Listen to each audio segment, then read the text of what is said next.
So we've reached a milestone in our study of the Katha Upanishad. We are now about to start part 2. Part 1 with its 3 sections is over, and now part 2. The Upanishad itself is divided into 2 parts. So we are in the second part now. We are about to start this.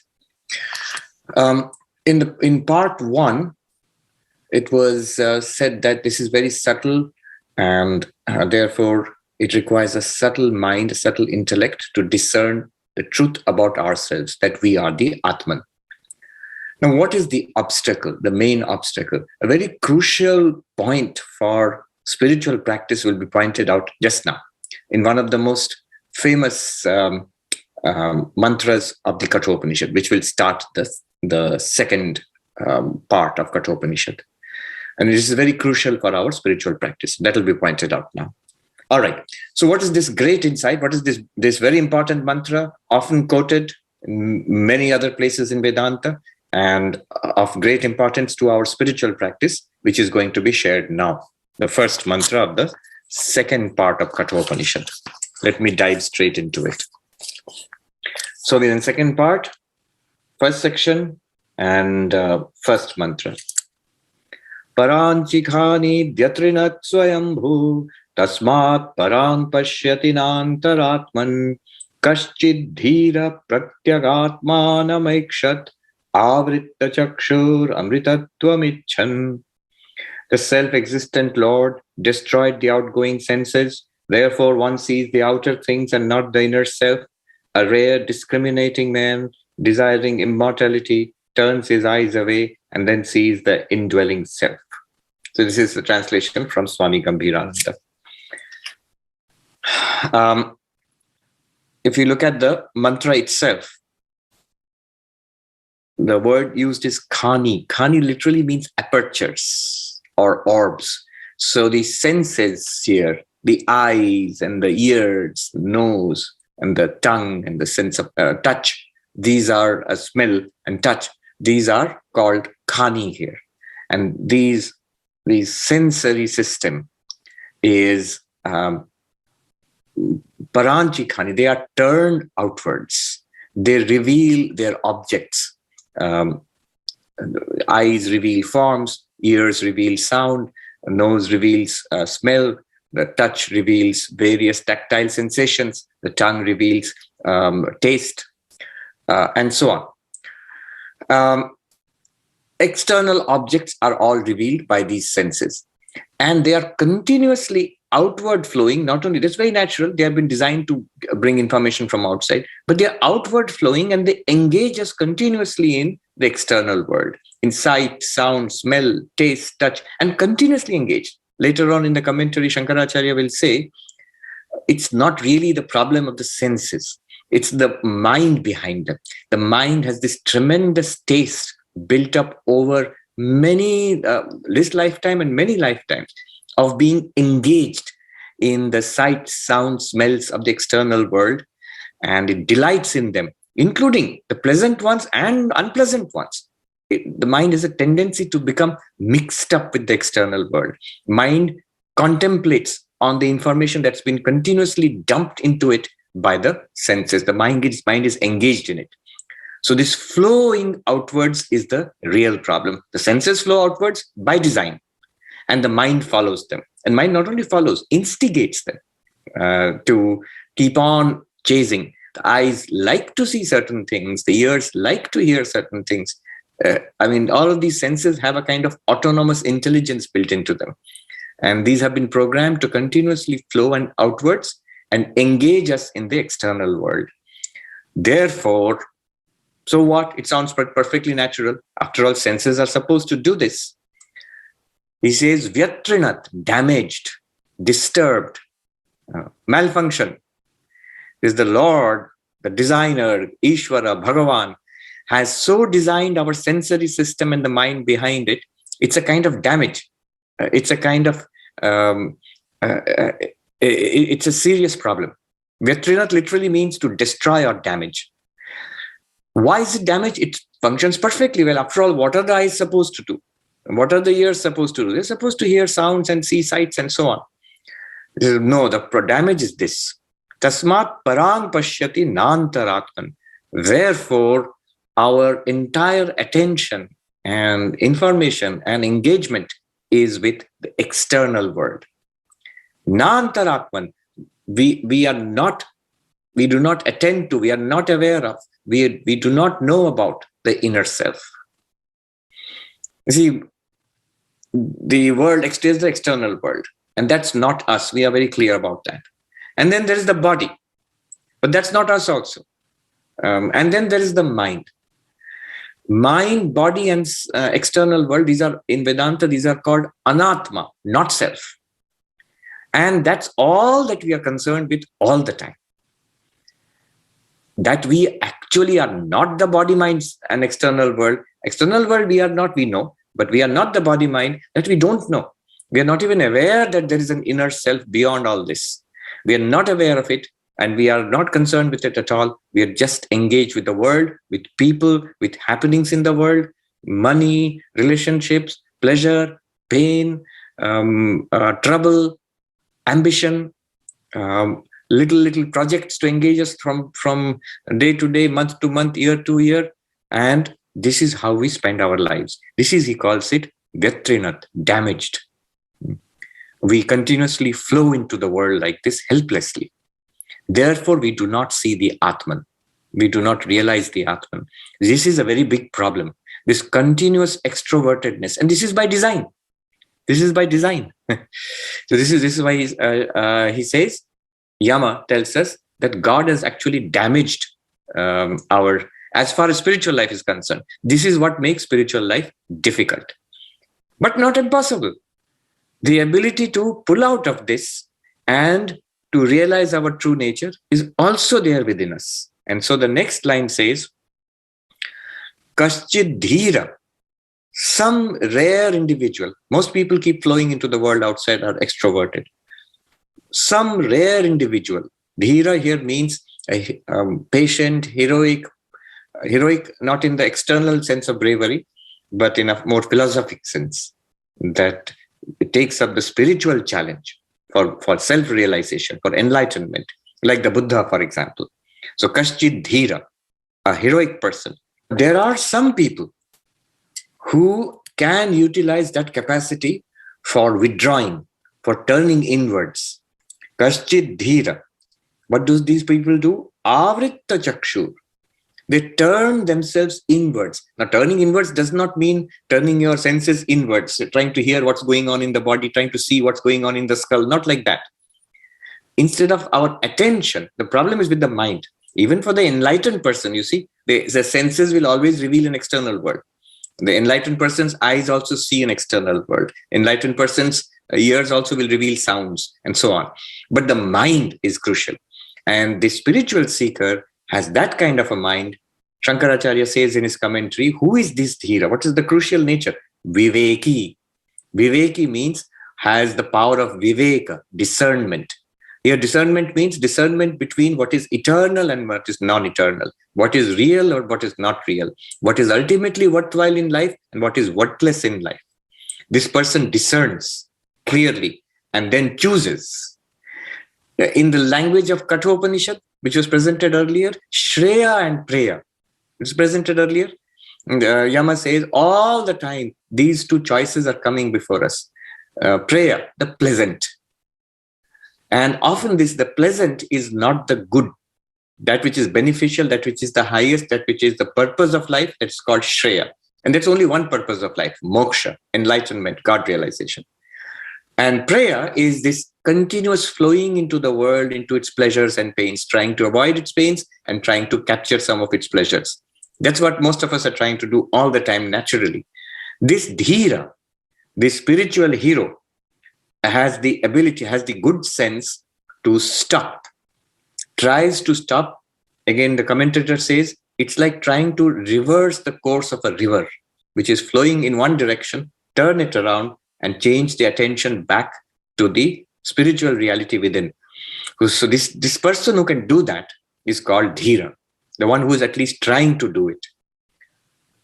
It's talking about us, the people who are here.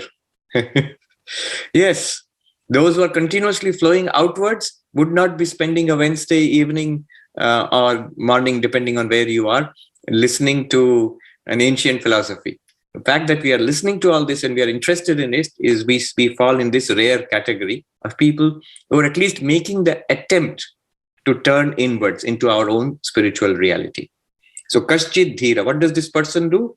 āvṛttacakṣur, literally turning the eyes away or covering the eyes or turning the eyes away.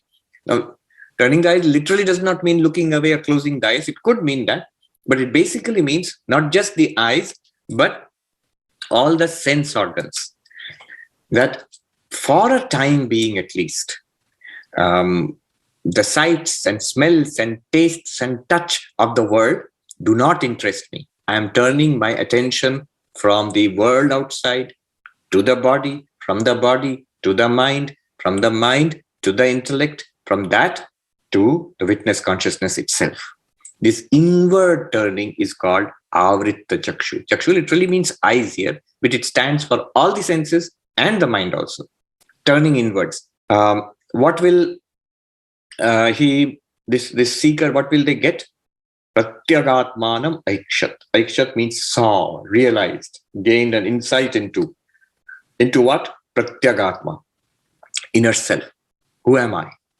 The real self. This not the world, not the body, not the mind. Beyond that, this inner self, which is limitless awareness and being, what is called the immortal soul. One realizes that I am this. For what purpose? What good is all this? amṛtatvam, desiring what one should make such a big attempt. It's quite a big commitment, spiritual life. amṛtatvam, desiring immortality. There is no immortality in the world outside. The world is continuously changing. No immortality in the body. I just saw a news report. Oldest person in the world has died. I think she was a Japanese lady, quite elderly, and she has died yesterday. So oldest person in the world will die. No matter how long we live, we will have to die one day. There is no immortality in the body. And the mind is even more fleeting. She was 119. Thank you, Rick. So 119 years and she passed. And there's no stability in the mind. The mind changes continuously. It's a flow and stream of thoughts, and it changes day and night. From morning to evening, there is no stability, let alone for months and years. Mind changes so much. Imagine what our minds were like when we were kids, school kids. It will be like the mind of an alien. There will almost nothing that we will, will be amused by it or horrified by what we used to think about how we spent our times then. So mind changes. There is no stability in the mind. Beyond that, the witness, there is reality, there is permanence, there is the reality beyond the body, mind, beyond the world, body and mind. And beyond means inward. Inward. So this inner reality, by realizing that, one attains immortality. One goes beyond the fear of death. In fact, one goes beyond all human limitations. Want, desire, unhappiness, depression, fear of death, all of these are instantly overcome when one realizes, oh, I am this glorious reality. Nothing can threaten me. So this is the meaning. Parāṅci, khāni, vyatṛṇat, svayambhū, the Lord, the self-existent Lord, none other than God, Ishvara, Bhagavan, the one who has designed everything. Our sensory systems continuously beguile us in the world outside. Tasmātparāṅpaśyati, therefore, continuously involved in external life. Nāntarātman does not realize the self within which Vedanta is trying to teach us. This is a huge, simple point. We all know this. It needs to be told to us that there are all these spiritual teachings available. All techniques are available. All options are always open. Shreya and prayer coming to us both at the same time. As Yama said, what is the beneficial and what is the pleasant, they keep coming to us both all the time. But we keep choosing the pleasant and ignoring the good, the beneficial. We keep choosing the exciting and we ignore the reality. We keep choosing the appearance and we ignore the reality. But why? The answer is given here, because that's how our sensory system is designed. That's how our minds are continuously turned outwards and chasing the sensory system. But then what hope is there? There is hope. There are people who have attained sufficient maturity. They are called dhīraḥ. The specific quality of the dhīraḥ is viveki, the spiritual discernment between eternal, non-eternal, between the good and the pleasant. This ability to discern the two, separate the two, and choose the eternal over the non-eternal. Choose the good over the merely pleasant. Choose the reality over the appearance. And this person, what practice puts a stop to this outgoing tendency? See, I can tell you one thing here. I have taught Vedanta again and again, and I keep stressing that it's perfectly possible to be, and one should be, entirely spiritual, rooted in Vedantic awareness in the midst of a busy life. Now I will take it back, at least for the purpose of this mantra. There is a great utility and point to withdrawing once in a while, in our lifetime, in our year, in our month maybe, and in our daily lives also. A little bit of stepping back is necessary, especially for Vedanta. Vedanta requires the most amount of introvertedness, at least until you get it. Once we get it and then become stabilized in it, then this problem will not affect us. The enlightened person can be happily withdrawn into samadhi, can be happily engaged in external activities. Our problem is we are not happily engaged in external activities. We are sucked into it and we are trapped by it. And we are unable to withdraw into samadhi. Our minds will not allow it. This is our problem. So this person practices that, sharply withdrawing. They say in spiritual life, there is a rhythm. In spiritual life, one must go away and come back. But remember, to come back, one must go away first. The Buddha went away and then he came back with all that wisdom. And somebody beautifully pointed out, if you look at the daily routine of the Buddha, daily he would go away. Early in the morning, he would start with deep meditation. In the afternoon, meditation. Again, in the evening, after the day's work was done, meditation. In between, he would go out with the other monks for bhiksha, for begging, the daily round of begging. He would meet the monks and guide them. He would meet with endless visitors, from royalty to ordinary people who would come to meet him. And then again in the evening and night, dead of the night, completely withdraw. So this going away and coming back. This going away is what is meant by āvṛttacakṣur. Now, let me go on to the next one. The same theme. That's why I want to complete two together.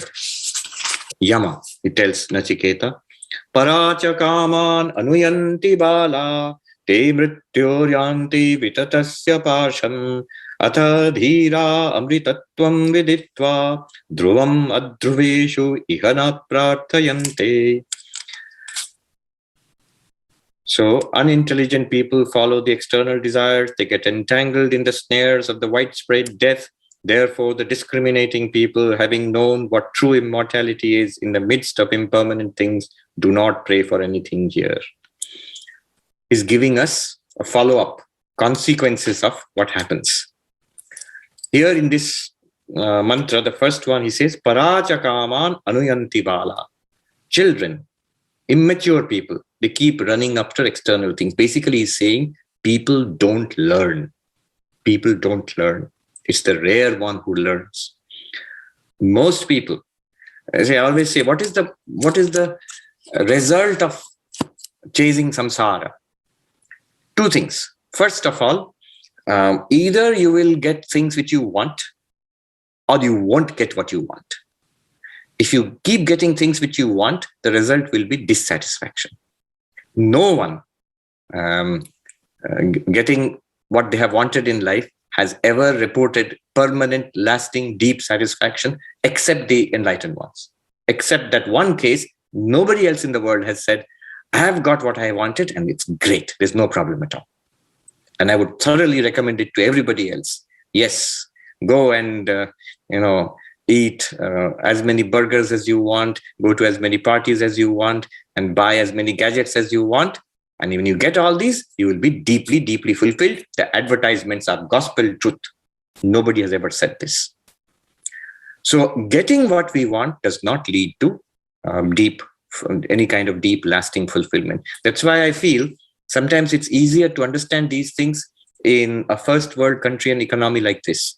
In a poorer place, where if a person is poor, or at least the standard of living is not as high as, say, in countries like this, in the United States, one may have the inner feeling that if I could, live in a place like that and work in a place like that and earn money like these people, then I would really, really be happy.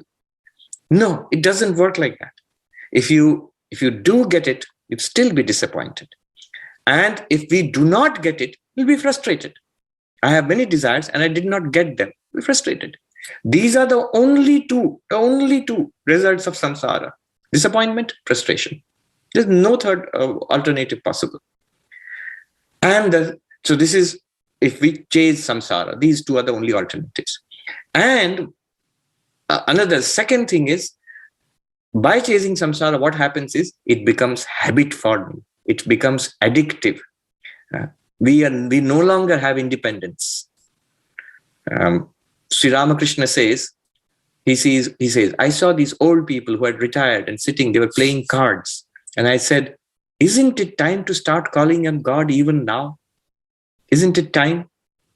So it's a typical sight you can see in the villages in India. It's a very relaxed kind of life. So people are sitting around in the afternoon or evening playing cards just to pass time. And Sri Ramakrishna says, isn't it high time to start calling on God? That means death is at your door. Old age, disease, and death are there in front of you now. No, isn't it time? Now it won't work, because this engagement with the world is so addictive and so independence destroying that at that age, if someone wants to start, very difficult. There's an inertia which has built up, and one can only at that point sit and watch TV. In the earlier generation, we'd see grandparents sitting with a radio. There would be those old transistor radio sets. They would sit and listen. At least that was not as distracting. Then came TV. Now there's internet. And what do people, they criticize the new generation for internet addiction. I see many old studs are deeply, they're all on the screens. Sometimes it's more addicting to older people than to younger people who have grown up with it. Those people, elderly people who have not become addicted to it, you're happy. And you are blessed, don't get addicted. So it becomes difficult. There is an inertia of being, addicted to this world. So there is pain and there is dissatisfaction. Not knowing any better and habituated and addicted to this, one keeps on doing the same thing. Patterns of behavior, patterns of consumption. That is just be repeated. Especially as we get older, it's very difficult to change it anymore. So when these good impulses come in our life, to study, to meditate, to be devoted, we should act on it immediately, vigorously. So people don't learn. And Shankaracharya here says, he comments on this. External objects, bala, men of little intelligence, childlike. Bala means childlike. Childish. Childlike is good. It's good to be childlike. It's not good to be childish. So these childish people have childish inclinations. They chase, kaman anuyanti. Anuyanti means follow. They chase. They are up and doing to keep on, adding more activities, more engagements, more possessions, more achievements in the world outside. Then, what's the problem? One is living a full and engaged life. Mrityuryanti vitatasya pāṣam. Who is saying this? Yama, the Lord of Death. And he's warning a stark warning. Such people will go from death to death. What a terrible warning. Death awaits. I await such people. So, that means that the cycle of life and death will not cease. Driven by desires, plagued by dissatisfaction and frustration, what will happen to such people? They will die with unfulfilled desires, and their karma will propel them into newer and newer activities, newer lifetimes, to repeat similar cycles. Vitatasya pāṣam. the widespread network of death. What is this widespread network of death? Shankaracharya uses his favorite phrase, avidya kama karma, ignorance, desire, and desire-prompted action. Ignorance, I do not know the Atman, the glory of which we spoke about earlier. I don't know that. I just think I am this little creature. Then what happens? Desire comes. I'm a little creature. Subject to death, I struggle to live. Subject to disappointment, I struggle to entertain myself and make myself happy and fulfilled. I'm driven by temptation and fear. This is kama. And then this desire-prompted action is karma. And karma gives rise to results. Causality. I set the terrible wheel of causality in motion. The moment I set into motion, actions have consequences. And these consequences are spread across lifetimes. I am seeing the results of that right now. So this is the widespread network of death. And this is my network. Yama says, I will catch them. These are the ones who will be caught, and they will go from death to death. Except the dhīraḥ, the wise, patient, spiritual heroes I spoke about, us here, who realize the immortal self. Amṛtatvam viditva. Having realized, what do they find? Dhruvam adhruveshu. Ihana prarthayanti. They find the undecaying, unchanging in the midst of the decaying and changing. All things decay, all things pass away, all things are subject to change and transience. Classic Buddhism.